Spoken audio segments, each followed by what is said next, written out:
असं आहे की शेतकरी कर्जमाफीच्या संदर्भात जे आश्वासन या ठिकाणी आमच्या सरकारने दिलेलं आहे ते आम्ही पूर्ण करणारच आहोत।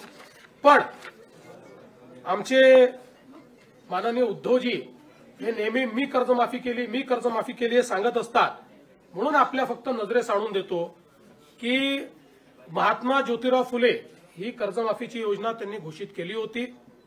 त्यावेळी त्यांनी 20,500 कोटी रुपयाची कर्जमाफी केली होती, 20,500 कोटी रुपयाची। त्याच्या 3 वर्ष आधी आमच्याही सरकारने, मी मुख्यमंत्री असताना आम्ही छत्रपती शिवाजी महाराज कर्जमाफी केली होती। त्याच्यामध्ये 18,762 कोटी आणि नंतर 1900 कोटी अशी 20,500 कोटी रुपयाची तेव्हाही कर्जमाफी केली होती। त्यामुळे उद्धवजींनी काहीतरी वेगळं केलं असं नाहीये, आधीच्या सरकारने केलं होतं। उलट उद्धवजींनी जे 50,000 रुपये नियमित कर्ज धारकांना द्यायचं कबूल केलं होतं, 2.5 वर्षात फुटकी कवडी दिली नाही। ती सगळी ज्यावेळेस शिंदेसाहेब मुख्यमंत्री झाले त्यावेळी आम्ही जवळपास 5,000 कोटी रुपये हे त्यावेळी दिले। आणि मी हा आकडा याकरता सांगतो की आपण एक लक्षात ठेवा, 20,000 कोटी रुपयाचं त्यांनी त्या ठिकाणी कर्जमाफी केली।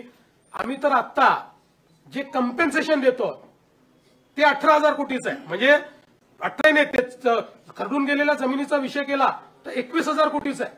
21,000 कोटी रुपयाचं तर थेट कम्पेन्सेशन आम्ही देतो। त्यामुळे आम्ही कुठेही आमच्या घोषणेपासून दूर गेलेलो नाही। पण आज कर्जमाफी करण्यापेक्षा थेट मदत करणं हे जास्त महत्वाचं आहे, कारण कर्जमाफी केली तरी तो आपल्या जमिनीवर माती कुठनं आणणार आहे, तो आपल्या पुढच्या हंगामामध्ये पैसे कुठनं आणणार आहे। आणि म्हणून कर्जमाफीच्या संदर्भात आम्ही कुठेही मागे हटलेलो नाही, ती देखील आम्ही करू।